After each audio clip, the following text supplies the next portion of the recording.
አልዋሻችሁም ሲለያዩ ሲጣሉ ደስ ብሎኛል። ምክንያቱም እኔ ፈልገው ነበር በቃ ከዛ ተለያዩ የሚለውን አየህ ሰሞኑን የመጨረሻ ጊዜ አላውቅም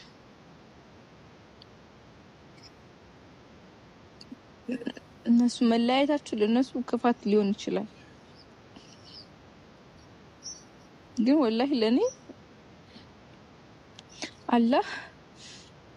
መንገድ ነው የከፈተልኝ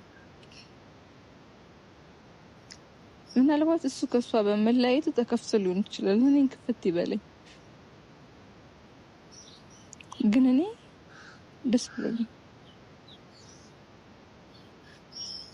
በቃ